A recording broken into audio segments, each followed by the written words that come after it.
a este canal. Vamos a reflexionar en la importancia de los ejercicios espirituales de Cuaresma. Agradezco que me acompañen mis hermanos que están aquí en este día de reflexión y también a los que están a mi lado derecho. Si peregrinar por el desierto es la condición de nuestra vida, vamos peregrinando, vamos entre caídas y levantadas, pero no estamos solos. El Señor está con nosotros. Yo estaré con ustedes todos los días hasta el fin del mundo, y en Él sufrimos las tentaciones de la carne. El mundo también nos tienta con tantos espectáculos y tantos anuncios panorámicos y anuncios por medio de de las redes sociales y de vías digitales.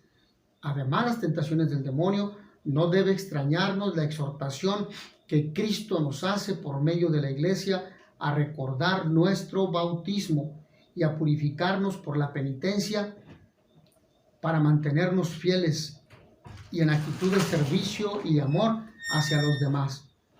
Características infaltables de este tiempo deben de ser, primero, la lectura y meditación de la palabra de Dios.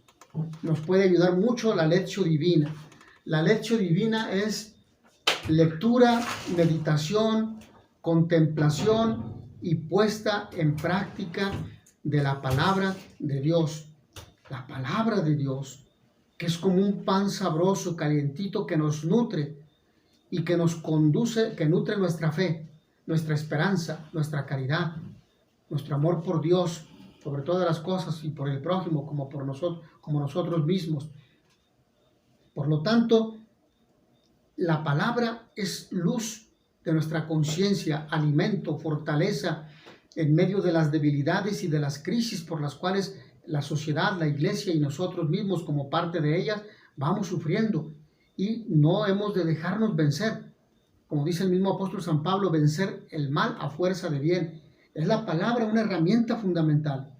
El sacramento, otro aspecto importante, el sacramento de la reconciliación, recibido con un corazón contrito y bien dispuesto, donde nos arrepentimos, donde nos dolemos de aquel pecado cometido, porque hemos perdido la gracia santificante, la amistad con Dios, que Dios siempre estará dispuesto a perdonarnos y a ofrecernos su amistad y su relación, esta relación cercana con nosotros. Nunca nos abandona, porque Él permanece fiel. La frecuencia de la Eucaristía, que es nuestro maná, de donde nosotros obtenemos las fuerzas y también donde se nutre, se consolida y se constituye la comunidad cristiana y se alimenta el amor de los esposos en el sacramento del matrimonio y las familias. Es decir, se alimenta la fidelidad y se lleva a feliz cumplimiento ser uno con una hasta que la muerte los separe. Decía al respecto el Papa Benedicto en uno de sus mensajes emitidos en Cuaresma: hace falta mucha humildad para aceptar tener la necesidad del otro, reconocer que necesito del otro, que me libere de lo mío, de mi egoísmo, de mi centralidad, para darme gratuitamente lo suyo. Esto sucede especialmente en los sacramentos de la reconciliación, confesión y de la Eucaristía, porque el sacramento del perdón nos conduce a recibir con un corazón dispuesto, puro, el sacramento de la Eucaristía, ¿sí? El pan de vida eterna. Gracias a la acción de Cristo, nosotros podemos entrar en la justicia más grande, que es la del amor. El amor sin límite y el amor que lo perdona todo, lo que dice San Pablo en la carta a los Romanos en el capítulo 13, versículos 8 al 10. La justicia de quien en cualquier caso se siente siempre más deudor que acreedor, porque ha recibido más de lo que podía esperar.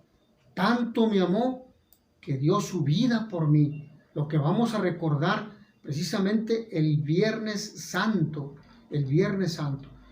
La importancia de los ejercicios es fundamental porque nos conduce a reflexionar y a plantearnos este amor tan grande que Dios nos tiene. Hacer un alto en el camino, pensar, replantearnos cómo estamos viviendo nuestra vida, cómo actuamos, cómo hablamos, cómo pensamos, cómo sentimos. El ayuno, hoy tan mitigado y reducido al miércoles de ceniza y al viernes santo, debe ayudarnos a entender que el hombre no vive solamente de pan, sino de todo lo que sale de la boca del Señor. Deuteronomio capítulo 8, versículo 3.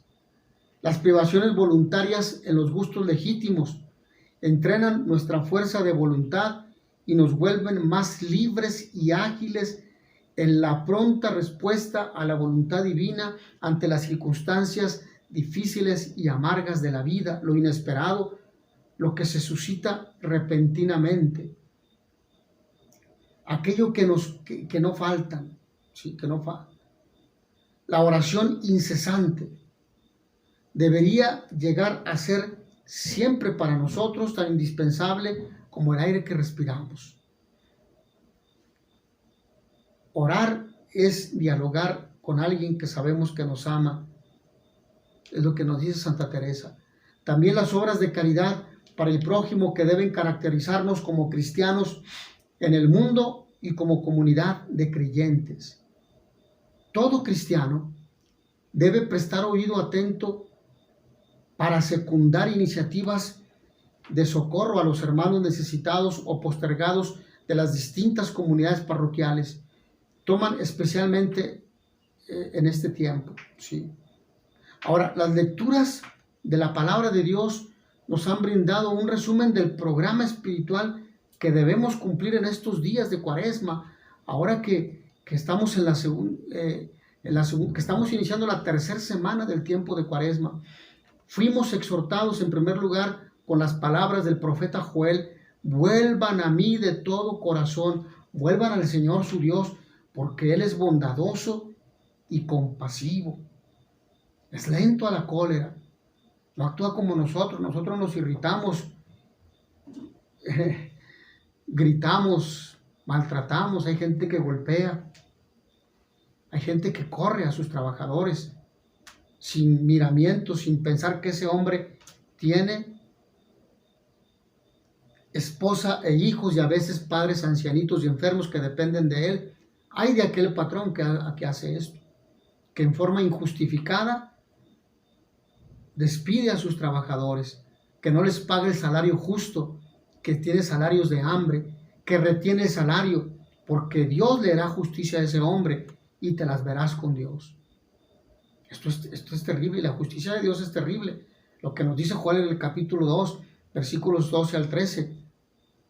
También hemos escuchado al apóstol San Pablo: este es el tiempo favorable, este es el día de la salvación. Este es el día de la salvación. Lo que nos dice San Pablo en la segunda carta a los Corintios, en el capítulo 6, versículo 2. Por último, llegó a nosotros la enseñanza del mismo Jesús acerca de las prácticas de la limosna, de la oración y del ayuno, que deben ser realizadas en secreto para merecer la recompensa del Padre que ve en lo secreto. ¿Sí? Mateo capítulo 6, versículos 1 al 8 y 16 al 18. Qué contraste total entre el Evangelio y la mentalidad que nos invade por la televisión, el internet, las computadoras, las tabletas, los celulares, si no hacemos un buen discernimiento. La radio, el cine, la prensa escrita y hasta por las decisiones de los poderes del Estado, la ansiada renovación de nuestra sociedad y la superación que pretende anegarnos solo podrán venir como resultado de una fe cristiana encarnada en individuos y comunidades que viven con plena autenticidad sus convicciones, que viven desde la fe en una dimensión social aquello que creen, ¿sí? Y sobre todo en el trato con los demás y particularmente con los más pobres y necesitados, y que aprendieron a ir contra la corriente del mundo, del relativismo, de la ideología de género, sin ignorar ni desvirtuar las exigencias evangélicas. Toca a nosotros, hermanos, toca a nosotros, a ustedes y a mí, fortalecernos para la lucha y sembrar en la esperanza, en la fe, en la caridad, construir un mundo mejor, como decía el Papa Pablo VI, construir la civilización del amor.